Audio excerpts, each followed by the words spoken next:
Assalamualaikum warahmatullahi wabarakatuh. Perkenalkan, kami kelompok 3 dari mata kuliah Manajemen Bencana. Di sini kami akan melaporkan kejadian bencana alam tanah longsor di Kabupaten Natuna pada tahun 2023. Sebelumnya, perkenalkan Nama saya Isbul Arsyadin dengan NPM 2341011113. Saya Apisani Sananingtyas dengan NPM 234101118. Perkenalkan, nama saya Tarisa Azeti Aura Rehiansyah dengan nomor pokok mahasiswa 234101049. Perkenalkan, nama saya Nia Heriani dengan NPM 234101117. Perkenalkan, nama saya Talani Farahmansyah dengan NPM 234101085.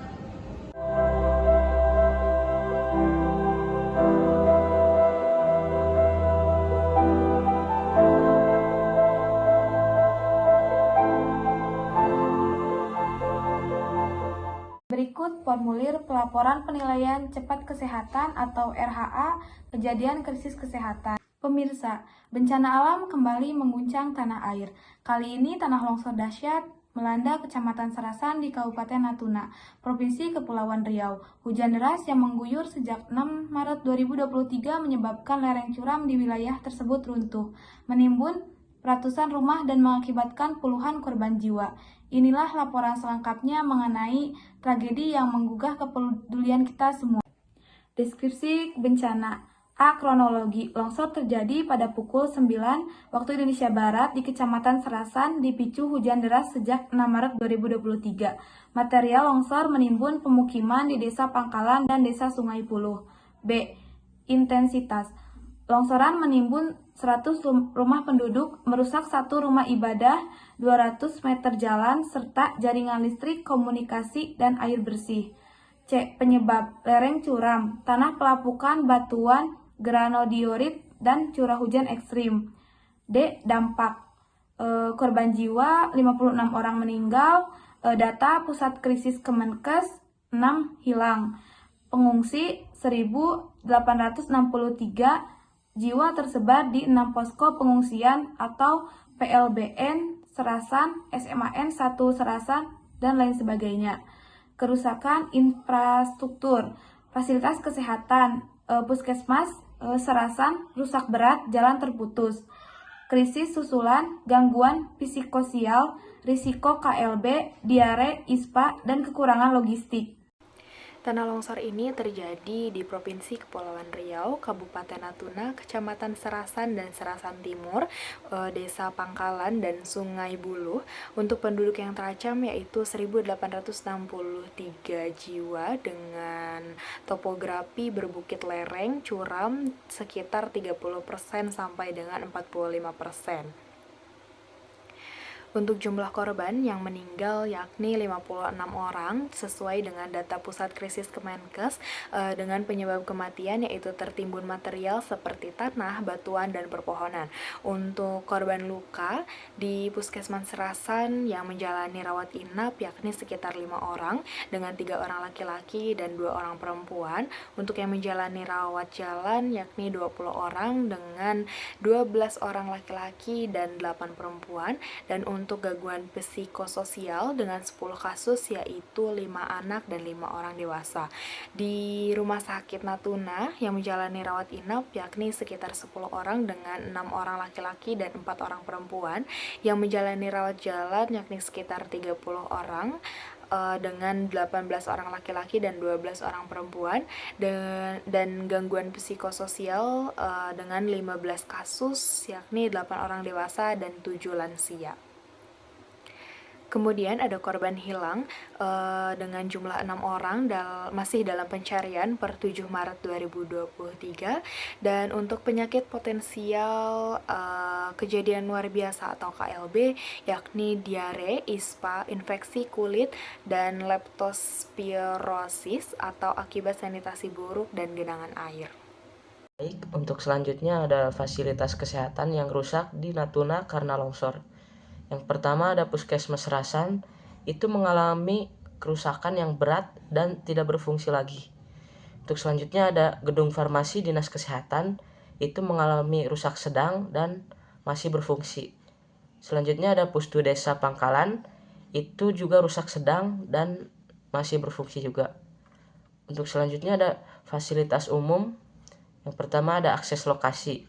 Jalan Nasional Serasan Timur tertutup material longsor sepanjang 200 meter. Terus juga evakuasi menggunakan kapal laut KM Bukit Raya dan helikopter TNI. Selanjutnya ada listrik dan air bersih. PLN menjadi memadamkan listrik total di 2 desa yang terdampak. Selanjutnya ada PDAM, jaringan pipa rusak. Terus juga warga jadi bergantung pada air bersih. Untuk selanjutnya akan dilanjutkan oleh rekan saya. Baik, untuk yang selanjutnya itu ada kondisi sanitasi pengungsian situasi. Sanitasi di lingkungan pengungsian Natuna saat memprihatinkan dengan beberapa masalah kritis, seperti itu tempat penampungan. Pengungsi hanya menggunakan tenda darurat yang tidak memadai untuk menampung jumlah korban. Kedua itu adalah kapasitas. Lokasi pengungsian terlalu padat, beresiko menimbulkan ketidaknyamanan dan potensi penyebaran penyakit. Selanjutnya itu ada air bersih. Ketersediaan air bersih tidak mencukupi kebutuhan dasar seperti minum, mandi, ataupun sanitasi. Keempat itu adalah jamban darurat. Fasilitas toilet darurat sangat terbatas dan mengancam kebersihan dan kesehatan lingkungan. Selanjutnya yang terakhir itu adalah pembuangan sampah. Tidak ada sistem pengolahan sampah yang memadai, berpotensi menimbulkan masalah lingkungan dan kesehatan.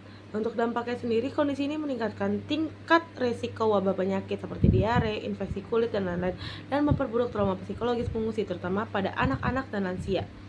Yang selanjutnya itu ada ketersediaan sumber daya. Sumber daya untuk penanganan darurat di Natuna masih sangat minim, seperti obat dan alat kesehatan. Stok dalam kondisi darurat dan perlu tambahan pasokan untuk menangani korban, luka ataupun penyakit, serta tenaga kesehatan hanya ada 10 tenaga medis yang diterjunkan dari Dinkes Provinsi. Jumlah ini tidak sebanding dengan kebutuhan pengungsi. Selanjutnya itu ada logistik. Bantuan makanan dan hygiene kit seperti sabun, pembalut sudah datang dari Kemenkes atau BPBD, tetapi distribusinya perlu dipercepat. Untuk tantangan sendiri, keterbatasan sumber daya menghambat pelayanan kesehatan darurat dan pemulihan kondisi pengungsi, terutama di daerah terisolasi akibat rusaknya transportasi. Baik, selanjutnya ada upaya penanganan langkah-langkah yang telah dan sedang dilakukan untuk memenuhi dampak bencana. Yang pertama, pelayanan kesehatan. Pembukaan posko darurat medis untuk memberikan layanan kesehatan langsung di lokasi terdampak. Penyediaan dapur umum untuk memastikan kebutuhan nutrisi dasar dan korban terpenuhi. Lalu yang kedua ada sanitasi, distribusi air bersih ke lokasi pengungsian guna mencegah penyakit berbasis air menggunakan jamban darurat untuk menjaga kebersihan dan pencegahan pencemaran lingkungan. Lalu yang ketiga ada psikososial, pelaksanaan konseling trauma untuk membantu korban trauma anak-anak dan lansia dalam mengatasi dampak psikologis pasca bencana. Selanjutnya ada bantuan yang diperlukan, kebutuhan mendesak yang diperlukan untuk menunjukkan penanggulangan, obat-obatan esensial dan alat kesehatan darurat, infus, perban, oksigen, dan lain-lain. Tanda pengungsian untuk tempat tinggal sementara yang layak dan aman, saran air seperti tangki air, galon isi ulang, dan filter air.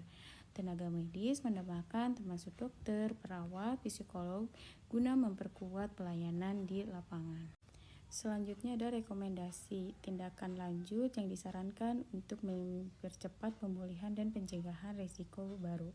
Yang pertama, pemulihan infrastruktur, memprioritaskan perbaikan puskesmas serasa agar dapat kembali berfungsi optimal.